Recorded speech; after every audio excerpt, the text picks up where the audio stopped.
SSC के अंदर normalisation आया है या और नई नई चीजें आई हैं, तो एसएससी का एग्जाम प्रणाली सिस्टम पूरी तरीके से खराब हो चुका है, जिसको आप स्कैम भी कह सकते हैं। अभी 3 दिन पहले आंसर की रिजल्ट रिलीज हुई आंसर की। उससे पहले आपने देखा था रिजल्ट आया और फाइनल आंसर की आई नहीं थी, तो अलग अलग तरीके के कयास लगाए जा रहे थे, अलग अलग तरीके के। और काफी सारे लोगों के आपने वीडियो भी देखे होंगे कि ये प्रॉब्लम है, कोई बच्चा कह रहा था मेरे इतने नंबर हैं, इतने नंबर बढ़ गए।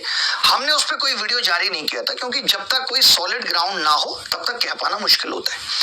आंसर की आई, हमने उसको भी सेलिब्रेट नहीं किया, क्योंकि जहां इतने सारे बच्चे दर्द से तड़प रहे थे तो सेलिब्रेशन बनता भी नहीं था। मैं आज आपका बहुत ज्यादा टाइम नहीं लूंगा और बहुत सटीक सटीक बातें करूंगा जो वास्तव में सच्चाई है कि क्या किया जा सकता है और क्या नहीं हो सकता, इस सब पे बात करेंगे। वीडियो थोड़ी रिलेटेबल रहे, लोगों को ये पता रहे कि एसएससी में क्या स्कैम हो रहा है, उसके लिए मैं कुछ मिनट लेके पूरी कहानी बताना चाहूंगा। तो पहले एसएससी एग्जाम्स की प्रॉब्लम को कुछ मिनट में समझते हैं और फिर बात सॉल्यूशन की करेंगे। मुझे ऐसा लगता है कि एसएससी के सारे एग्जाम एक तरीके के सिस्टमेटिक डिस्क्रिपेंसी के प्लान बन चुके हैं, यानी नौकरी देने का एक जो तरीका है वो बहुत ही सिस्टमेटिक तरीके से खराब किया जा रहा है, गलत लोगों को भी भर्ती किया जा रहा है, जितनी भी और सब पॉसिबिलिटी आपके दिमाग में चल रही है वो सब कुछ हो रहा है। उसका एक बहुत बढ़िया एग्जांपल आपके सामने भी है कि बच्चों के रॉ मार्क्स आप पता कर सकते हैं, बट किसी का भी नॉर्मलाइज स्कोर आप पता नहीं कर सकते, वो हिडन है। अब उस नॉर्मलाइजेशन स्कोर में हो सकता है 2000 या 3000 बच्चों के नंबर इतने भी बढ़ाए गए हों जो आप नहीं सोच सकते, बट वो हमें और आपको पता नहीं लगेगा और हम ऐसे जाके उंगली उठा भी नहीं सकते। बट हाँ, जैसी एसएससी की हरकतें हैं उसके हिसाब से ये बहुत ही नॉर्मल बात है कि ये अंदर ही अंदर क्या कर रहे हैं क्या नहीं कुछ नहीं पता, क्योंकि हर जगह इनकी मनमानी है। पहले ये कहते हैं कि 11 जून को नोटिफिकेशन निकालेंगे, फिर नोटिफिकेशन को पोस्टपोन कर देते हैं। नोटिफिकेशन में ये कभी नहीं बताते कि हम टीयर 1 एग्जैक्ट इस तारीख से शुरू करेंगे। चलिए टीयर 1 थोड़ा बहुत फिर भी बता देते हैं, उसके बाद कभी ये नहीं बताते कि टीयर 1 और टीयर 2 में इतना गैप देंगे। कभी ये 4 महीने देते हैं, कभी ये 2 महीने देते हैं, क्योंकि इनके बाप का कमीशन है। इन्होंने ये सोच लिया है कि ये तो हमारे बाप की जागीर है, हम जो चाहेंगे जैसे मनमानी करेंगे वो करेंगे, कभी नौकरी देंगे कभी नहीं देंगे, कभी आपको किसी भी स्टेज पे कब बाहर कर देंगे आप सोच नहीं सकते। और लगभग एक साथ एमटीएस सीएचएसएल के रिजल्ट आ रहे हैं, आपने देखा ही होगा, एक एक बच्चा कोई 3-3 नौकरियां भी ले रहा है और बाकी बेचारे खाली हाथ रह जा रहे हैं। ये भी कमीशन की असफलता ही है। मैं आपको एक बात पहले भी बता चुका हूं, आज भी बताना चाहता हूं कि सीएचएसएल और एसएससी सीजीएल में सेम मैथ्स का सिलेबस है। आप बताइए कितना सही है, जहां सीएचएसएल 12वीं पास बच्चा दे रहा है, जहां सीजीएल ग्रेजुएशन वाला बच्चा दे रहा है। अगर आपको यकीन ना हो तो मैं दोनों का नोटिफिकेशन लेके आया हूं, आप देख सकते हैं। ये सीएचएसएल का टीयर 2 का सिलेबस है, देखिएगा जरा। Number system, fundamental algebra, geometry, mensuration, trigonometry, statistic and probability. ये सीजीएल का सिलेबस है। Number system, fundamental algebra, geometry, mensuration, trigonometry, statistics and probability. मैं आपसे पूछना चाहता हूं ये कहां का न्याय है कि सीएचएसएल का भी सिलेबस सेम है, मेंस का, सीजीएल का भी सेम है, दोनों में टीयर 1 है, दोनों में मेंस है, सेम स्टेप है। ये किस हद तक सही है? या तो हम ये कह दें कि ये कम पढ़े लिखे उम्मीदवारों के लिए अन्याय है कि आप 12वीं वाले बच्चों से ग्रेजुएशन लेवल के सवाल पूछ रहे हो, या ये कह दें कि ज्यादा पढ़े लिखे बच्चों के साथ अन्याय है जो ग्रेजुएशन कर चुके हैं, उनसे आप 12th लेवल के सवाल पूछ रहे हो। बट सच ये है कि दोनों से ही 10th लेवल के पूछ रहे हैं, इनके एग्जाम का कोई स्तर ही नहीं बचा है। आज आप अमेरिका में देख लो, वहां भी सरकारी नौकरियों के लिए तैयारी होती है, लेकिन बहुत सही सिस्टम है और कभी इस तरीके की चीजें आज आप गूगल करके भी देखना आपको नहीं मिलेगी। बट भारत में एसएससी जैसे इतने बड़े कमीशन एक समान पैटर्न पर काम कर रहे हैं, क्योंकि इनका काम आसान हो जाता है। इन्होंने वही 4 लड़के पकड़े हुए हैं, सोनू, मोनू, दुर्गा, कौरव। एक इनका जीएस का पेपर बना रहा है, उसको ये भी नहीं पता कि वो एमटीएस के लिए बना रहा है, उसको ये भी नहीं पता कि वो सीएचएसएल के लिए बना रहा है, बस वो 4 पेपर बना के दे देता है। गणित वाले को प्रेशर करते हैं तो वो और कहते हैं कि अच्छा 36 शिफ्ट में एग्जाम है, ठीक है मैं 1000 सवाल बना देता हूँ। फिर उसने एक असिस्टेंट रखा हुआ है तुषार नाम का, वो कहता है मैं इसमें वैल्यू बदल दूंगा, और वो हल्की बल्कि वैल्यू बदल देता है, और बस इसी भरोसे, राम भरोसे इनका काम चल रहा है। 100-100 रुपए तो बच्चों से फॉर्म फीस भी ले रहे हैं। फिर बाद में गलत सवाल पूछ के उसको पहले ही बोल दिया जाता है कि सुन गणित वाले, तेरे को 8 सवाल गलत करने, और अब की बार ऐसे गलत करना जो बच्चे कोर्ट में ना पहुंच जाए। ऐसी ऐसी गलती करना, मैं दिखाऊंगा आपकी इनके गलत सवालों की गलती, कि पता भी ना चले और गलती हो जाए, ऐसी गलती करना। तो मैं आपसे पूछना चाहता हूं कि इस सिस्टम में कितने बड़े सुधार की जरूरत है। एग्जाम का लेवल तब ठीक नहीं होगा तो ये नॉर्मलाइजेशन तो हमें खाता ही रहेगा। अब एसएससी के इस अन्याय को रोकेगा कौन, सरकार या कोर्ट? क्योंकि अभी जब से रिजल्ट रिवाइज हुआ है तो सबके अंदर एक अलग सी एनर्जी आ गई है। सबको लग रहा है हम कोर्ट में जाके यूं बच्चों को जिता के ले आएंगे। जैसे जाएंगे, जज साहब तैयार खड़े होंगे, वो कहेंगे पकड़िए आप अपनी नौकरी, पकड़िए आप अपनी नौकरी। आप देख रहे होंगे बहुत सारे शिक्षकों का भी ये कहना है कि हम कोर्ट में जाके इस लड़ाई को लड़ेंगे। लेकिन आज 4 दिन हो चुके हैं लगभग, अभी तक कोई अपडेट नहीं है कि कौन कोर्ट गया है, नहीं गया। आज की हियरिंग पे भी बात करेंगे, जो हम ऑलरेडी ये केस लड़ रहे हैं उसकी भी बात करेंगे। अभी कोई अपडेट नहीं है कि कब टीचर कोर्ट जाने की प्लानिंग कर रहे हैं, बच्चे को भी नहीं पता है। बच्चे आपस में भी पैसे जुटा के कोर्ट जाने की तैयारी कर रहे हैं, जो सिलेक्टेड हैं वो भी, जो नहीं सिलेक्ट हुए हैं वो भी। सिलेक्टेड वाले ये सोच के बैठे हैं जैसे नॉन सिलेक्टेड जाएंगे हम उनके अपोजिशन में चले जाएंगे। तो सॉल्यूशन है क्या फिर इन सब चीजों का, इस पे भी हम बात करेंगे। बट एक एक करके, जैसा मैंने बताया कि हम पहले एसएससी की प्रॉब्लम समझ लेते हैं। इन्होंने नोटिफिकेशन के बाद हजारों बच्चों के फॉर्म रिजेक्ट कर दिए थे, बाद में शिकायत करने के बाद एडमिट कार्ड जारी हुए।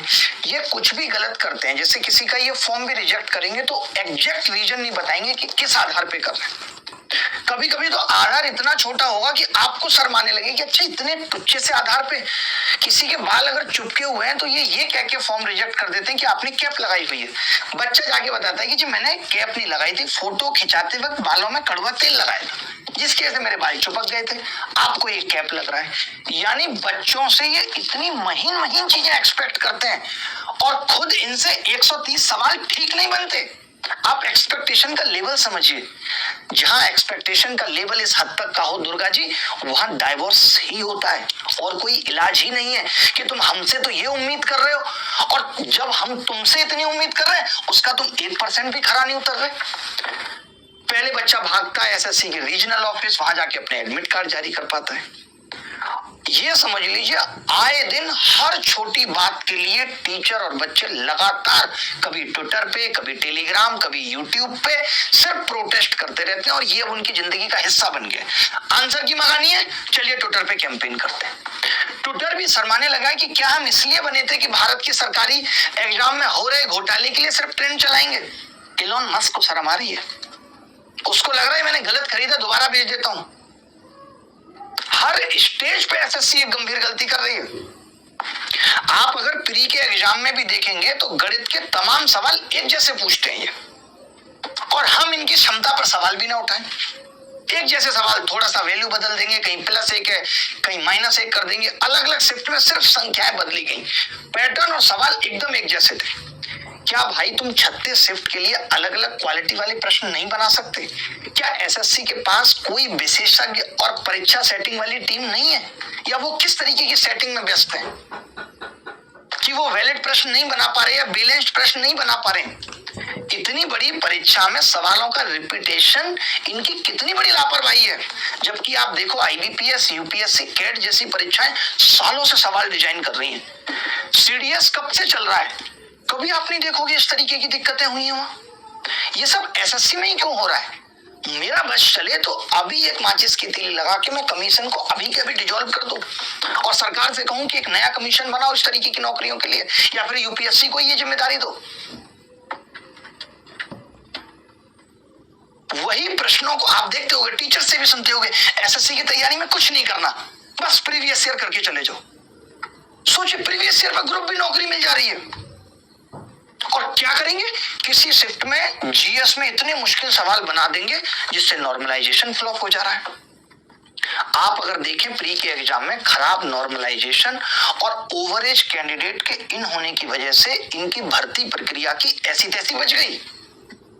नॉर्मलाइजेशन इतना अजीब हो गया कि किसके कितने नंबर बढ़ेंगे, मैं प्री की बात कर रहा हूं, किसके कितने घटेंगे पता ही नहीं। सिस्टम एकदम अनबाइस्ड नहीं रहा है। इतनी प्रॉब्लम है सिस्टम के अंदर। और कट ऑफ 153 चली गई। वहां बच्चे अलग रोते रहे, खूब चिल्लाए, क्या करें, स्कैम हुआ है। कोई कह रहा है वीएच कैंडिडेट स्क्राइब लेके चले गए, एसएससी के कान पे जूं तक नहीं रह गई। प्री की कट ऑफ 76% तक चली गई। अच्छे मेहनती बच्चे और बाहर हो गए। और एसएससी की सबसे बड़ी गलती जिसको हम चिल्लाते रहे वो थी ओवरेज स्टूडेंट को मेंस में भेजना। 800-900 ऐसे कैंडिडेट साफ तौर पर प्रीलिम्स में क्वालिफाई कर गए थे जो किसी भी पोस्ट के लिए एलिजिबल नहीं थे, क्योंकि एसएससी एज का फिल्टर लगाना भूल गई थी, जिससे उनकी जो आयु थी वो किसी भी पोस्ट के लिए अप्लाई नहीं कर सकते थे, बट मेंस के लिए क्वालिफाई हो गए। मैंने उस वक्त भी चिल्ला के बच्चों से भी हाथ जोड़े, शिक्षकों से भी जोड़े कि देखो ये वो बच्चे हैं जो मेंस की कट ऑफ भी जाके बढ़ाएंगे। आपने कहा नहीं कुछ नहीं होगा। आप एक बात बताओ, प्री का रिजल्ट जब रिवाइज हुआ, सुनना मेरी भाई बात, ठीक है, प्री का रिजल्ट जब रिवाइज हुआ तब पॉइंट में रिवाइज हुआ दुर्गा जी, और 609 इनके हिसाब से ओवरऑल 1100 बच्चे इन हो गए। मैं आपसे पूछना चाहता हूं कि जो ये 800-900 बच्चों ने मेंस दिया है उनका भी प्रूफ लेके आया हूं। उन 800-900 बच्चों ने जो मेंस दिया है उससे मेंस की कट ऑफ पे कोई फर्क नहीं पड़ा, उससे नॉर्मलाइजेशन पे कोई फर्क नहीं पड़ा। वो टॉप स्कोरर लोग हैं। क्या एसएससी उनका एडमिट कार्ड रिजेक्ट नहीं कर सकती थी? आज भी अगर हमारे पास कोई सॉलिड ग्राउंड है रिजल्ट को रिवाइज करने का, तो एक यही सॉलिड ग्राउंड है कि 800-900 बच्चे जो किसी भी पोस्ट के लिए एलिजिबल नहीं थे वो मेंस में कैसे बैठ गए, कैसे तुमने उनके स्कोर को इवेलुएट किया है। आप देखेंगे, मैं प्रूफ लाया हूं कि इन्होंने उनके स्कोर को इवेलुएट किया है। आपको प्री की तरह ये लगेगा इससे कितना फर्क पड़ जाएगा, इससे इतना फर्क पड़ जाएगा कि 200, 300, 400 लोगों को तो और नौकरी मिलेगी, इतना फर्क पड़ जाएगा। इतना तो सॉलिड ग्राउंड हमारे पास है। बाकी आप सोचें, आपकी डिमांड्स अलग अलग हैं। कुछ लोग चाहते हैं कि री एग्जाम हो। अगर आपको इतना ही डर था तो आप मेंस से पहले खुल के क्यों हमारे सपोर्ट में नहीं आए थे कि नहीं एक शिफ्ट में मेंस होगा तो हम देंगे, नहीं तो नहीं। उस वक्त भी एक प्रोटेस्ट किया जा सकता था, उस वक्त भी एसएससी के सामने जाके गुहार, रिक्वेस्ट, ऑर्डर चिल्लाना किया जा सकता था और एक शिफ्ट में मेंस होता। तब आप कोई तैयार नहीं थे। इनफैक्ट लोग तमाम तरीके की ज्ञान दे रहे थे, अरे कुछ नहीं होगा, मेंस होने दीजिए। यहाँ देखिए दो तरीके की दिक्कत सामने आती है। एक तो जो पढ़ने वाला बच्चा है जिसमें 1-8% ही ऐसा है जिसको पता है कि श्योर सिलेक्शन होगा, 90% को तो भ्रम है, उसको लगता है कि सिस्टम रुकना नहीं चाहिए। दूसरा एक शिक्षक समुदाय है, उसको लगता है कि और चीजें नहीं रुकनी चाहिए, उनका पढ़ाना नहीं रुकना चाहिए, और दिक्कतें नहीं होनी चाहिए अगर ये सब होगा तो। लेकिन कब तक चलिए बर्दाश्त कर लेंगे? हमारा तो मोदी जी वाला हिसाब किताब है, झोला उठा के चल देंगे, नहीं पढ़ाएंगे गणित, 2 वक्त की रोटी खानी है खा लेंगे, उसके बाद क्या होगा? ये प्रॉब्लम खत्म हो जाएगी। हमारे आपके ना आवाज उठाने से बच्चों का भला हो गया, या आगे बच्चे खुद इस चीज को ठीक कर लेंगे। आप सोचिए वो एसएससी जिसके कान पे जू तक नहीं रेंग रही थी, और जब हम कोर्ट गए तो इन्होंने अपना रातों रात रिजल्ट रिवाइज कर दिया। बताओ, कोर्ट के दबाव में आके। उसके बावजूद भी इन्होंने इसको पूरी तरह ठीक नहीं किया, गलती को, ओवरेज कैंडिडेट को बाहर नहीं किया। और एसएससी की इस गलती का नुकसान आज भी हजारों लोगों को हो रहा है। एसएससी अपनी बेसिक जिम्मेदारी भी ठीक तरीके से नहीं निभा रही। अगर एसएससी ने पहले ही एज का फिल्टर लगाया होता तो कट ऑफ प्री की भी कम होती, ज्यादा डिजर्विंग कैंडिडेट मेंस के लिए क्वालिफाई कर पाते। एसएससी ने जो रिजल्ट रिवाइज किया वो सेटिस्फैक्टरी नहीं था, क्योंकि वो बच्चे तो इन रह गए थे, उससे तो नॉर्मलाइज स्कोर पे भी फर्क डाला था उन्होंने। और बार बार एसएससी ऐसी गलती कर रहा है। मुझे अब ये तो एकदम नहीं लगता कि एसएससी में बैठे गए अधिकारियों में योग्यता की कमी है। मुझे ऐसा लगता है कि ये लापरवाही ये जानबूझ के कर रहे हैं। अब जब मेंस का रिजल्ट आया है तो नॉर्मलाइजेशन, गलत प्रश्न, 100 रुपए लेकर प्रति क्वेश्चन 100 रुपए लेकर अन्याय करना, जबकि रेलवे जैसे एग्जाम में सुनते हैं कि पैसा अगर लिया जाता है और वो क्वेश्चन वाकई में गलत निकल आए तो रेलवे पैसा वापस कर देती है, और नियम भी यही होना चाहिए। लेकिन ये आपका पैसा खा जा रहे हैं। सोचिए कितना पैसा सरकारों पे पहुंच रहा है। फिर आप गडकरी साहब से पूछो कि भाई सरकारों पे इतना पैसा पहुंच रहा है, फिर भी आप रोड बनाने के बाद इतना महंगा टोल क्यों लेते हो? फिर लोगों के टैक्स का पैसा, जो ये तुम करोड़ों रुपए कमा रहे हो, इसका पैसा आखिर जा कहाँ रहा है? एसएससी तो चाहे तो 2 मिनट में पूरा पेपर रिवाइज करा ले, तब कोई आके शिक्षक भी ये नहीं बोलेगा कि एसएससी के पास पैसे की कमी है, भारत गरीब देश है। क्योंकि एसएससी तो क्वेश्चन गलत पूछ के मोटा पैसा कमा रहा है। 16 सवाल सोचिए गलत थे एसएससी जेई के एग्जाम में। तब मैंने, आप अगर मेरा एसएससी जेई वाला वीडियो देखेंगे तब मैंने बताया था कि इन्होंने एक क्वेश्चन में कॉमा लगा हुआ है, उसको भी इन्होंने गलत मान लिया, कॉमा लगने को भी। यही चीज इन्होंने इस बार मेंस में की कि एक ऑप्शन जो कि सवाल का उत्तर भी नहीं है, बस उसमें कॉमा लगा हुआ है और इन्होंने उसका मार्क्स टू ऑल कर दिया। हम इन सब चीजों पे भी धीरे धीरे आएंगे और फिर सॉल्यूशन की तरफ बढ़ेंगे और फटाफट से इस वीडियो का अंत करेंगे। एसएससी सीजीएल 2024 का जो मेंस है उसमें खूब गड़बड़ झाला है। जब परीक्षा एक शिफ्ट में ली जा सकती थी, एसएससी ने जानबूझ के इसे 2 शिफ्ट में करवाया ताकि नॉर्मलाइजेशन को फिर से एक ढाल की तरह इस्तेमाल करें और गलत चीजों को भी जस्टिफाई कर सके। अपने कुछ लोगों को भी अगर घुसाना हो, पैसे लेके कर भी लोगों को अगर घुसाना हो तो वो भी संभव हो सके। ये सब उन्होंने किया। एक शिफ्ट में हो सकता था क्योंकि उम्मीदवार इतने ज्यादा नहीं थे, बट एसएससी ने जानबूझ के 2 शिफ्ट में कराया और नॉर्मलाइजेशन एक बार फिर से इतना बड़ा मुद्दा बन गया। नॉर्मलाइजेशन आप जानते हैं पहले से ही इतनी बड़ी कंट्रोवर्सी चल रही है, चाहे आप बिहार देख लीजिए, यूपी देख लीजिए, लेकिन कमीशन लगातार इसका दुरुपयोग खूब अपनी मनमर्जी से कर रही है। आप मेंस में देखें तो 18 जनवरी की शिफ्ट का टाइपिंग टेस्ट ये लोग नहीं करा पाए ठीक से। टाइपिंग टेस्ट इनको दोबारा कराना पड़ा, उसको वही लोग देने गए जिनके मेंस में अच्छे नंबर थे। टेंटेटिव आंसर की आई जिसमें कई सवाल गलत थे और एसएससी ने टेंटेटिव आंसर की जारी की जिसमें दोनों शिफ्ट में कई सवाल गलत थे। लोगों को कहा गया कि कोई सवाल गलत है तो उसका रिप्रेजेंटेशन डाल दो, हमें 100 रुपए साथ में भेज दो। अब आप सोचिए 1,65,000 बच्चों से हर गलत प्रश्न पे 100 रुपए लेना कहाँ का न्याय है, और उसके बाद आप इन सब सवालों को मार्क्स टू ऑल कर देते हो। तो ये मुझे लगता है कि सरकारी एजेंसियों को काम दिया गया सरकार द्वारा कि पैसा कमा के दिखाओ। मैं आपको गलत क्वेश्चंस का दिखाता हूं।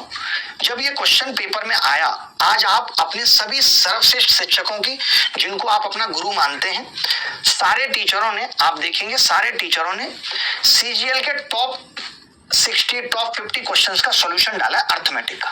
तो जो आपके गुरु हैं जिनसे आप गणित पढ़ते हो, मैं ये इसलिए बता रहा हूं, इसके पीछे एक लॉजिक है पलाश बाबू।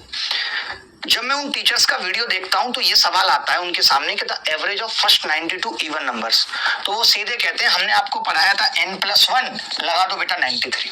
मैंने कई सारे शिक्षकों की देखी जो गणित के स्वघोषित देश के नंबर 1 टीचर है, सबकी कईयों की देखी। यानी मैं ये मान रहा हूं कि जब एक टीचर को इस सवाल में नहीं दिख रहा कि ये गलत है, आप मेरी भी वीडियो देख सकते हैं, आपका दिल करे तो, मैंने उसमें साफ कहा है कि सवाल टेक्निकली रॉन्ग है। मेरी नजर तुरंत पकड़ गई कि ये सवाल गलत है। बट सोचिए, मैं इसलिए बता रहा हूं कि जब टीचर की नहीं पड़ी तो बच्चा कैसे समझ लेगा कि ये सवाल गलत है। कई बच्चों को तो ये n+1 भी नहीं पता होगा, तो उसने निकाला भी होगा, लिखा होगा 2, 4, फिर 92, फिर उनका सम किया होगा, फिर नंबर देखे होंगे। यानी उसने मेहनत की, मेहनत करके उसने ये सवाल किया। उसके बाद आपने क्या कह दिया कि discrepancies found in the question, full marks is being awarded to all candidate. पहले ये कभी फुल मार्क्स नहीं देते थे। 2023 में लड़ाई हुई, बच्चे कोर्ट तक गए, इनको लगा कोर्ट का चक्कर फंसेगा, इसलिए जिस सवाल में भी थोड़ा डाउट है, भले डाउट है या नहीं, लेकिन किसी बच्चे ने रिप्रेजेंटेशन ज्यादा डाल दी है, इन्होंने कहा सबको मार्क्स बांट दो। सोचिए आपका भविष्य सिर्फ 130 सवाल डिसाइड कर रहे हैं। उस 130 सवालों में हर शिफ्ट में लगभग 10-10 सवाल के मार्क्स सबको मिले हैं भर के। ये कहाँ का न्याय है?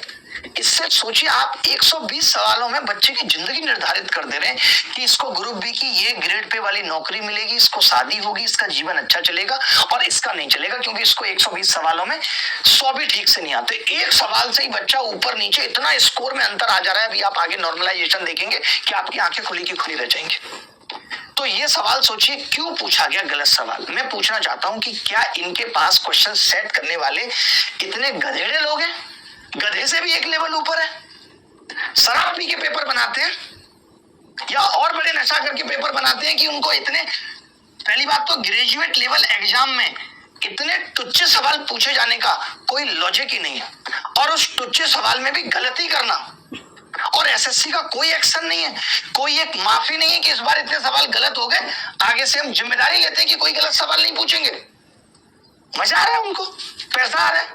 मैं तो ये सोच रहा हूं सौम्या जी, एक कमीशन हम लोग भी खोलते हैं नौकरी बांटने का, कम फीस रखते हैं 2-2 हजार रुपए, 100 सवाल पूछेंगे, ठीक है। दुर्गा जी का काम होगा कि ये लोगों को बताएंगे कि मैं उनके यहाँ आपकी नौकरी लगवा सकता हूं। हमारे यहाँ वैकेंसी होंगी 10,000, हम सब बच्चे की सैलरी होगी पर मंथ 5 लाख।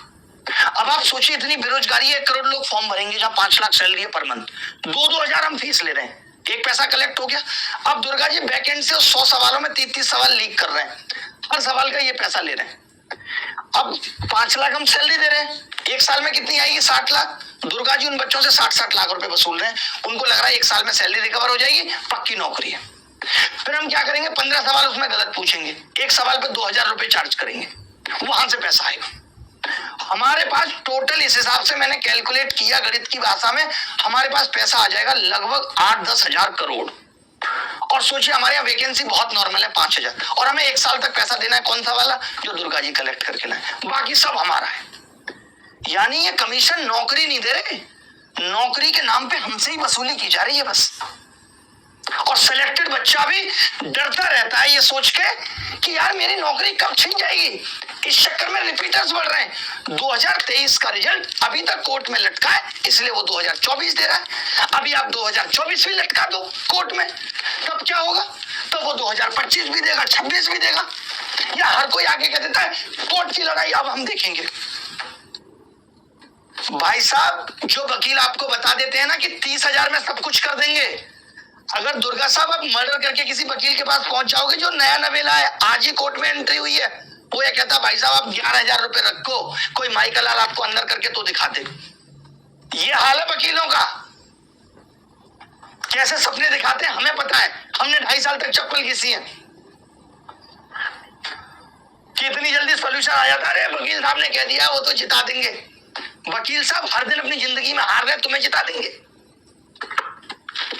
अभी आप करीब से गुजरे नहीं हो वकील साहब के, गुजरोगे तो मालूम चलेगा। वही। और जब रिजल्ट आ जाता है, गारंटी नहीं थी हमारी कोई, हम कैसे गारंटी ले सकते थे? ये एक सवाल आया था जिसमें 2 ऑप्शन करेक्ट हो रहे थे, इसकी वजह से मैथ्स के सवाल को इन्होंने 2 ऑप्शन करेक्ट कर देते हैं। समझ रहे हैं?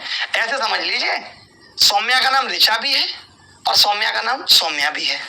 सौम्या के होने वाले वो सत्तू हैं। सवाल आता है सत्तू की कौन है? एक ऑप्शन सौम्या भी, ऋचा भी, बच्चा कंफ्यूज कौन सा लगाए? हो गया बच्चे के साथ खेल, और इन्होंने क्या कर दिया? Marks 2 all. अब आपसे मैं ये कहना चाहता हूं गौरव भाई, आपसे पूछना चाहता हूं, अब देखिए ऑप्शन तो पहले बाद में देखेगा बच्चा, पहले डेटा के हिसाब से सवाल को सॉल्व करेगा।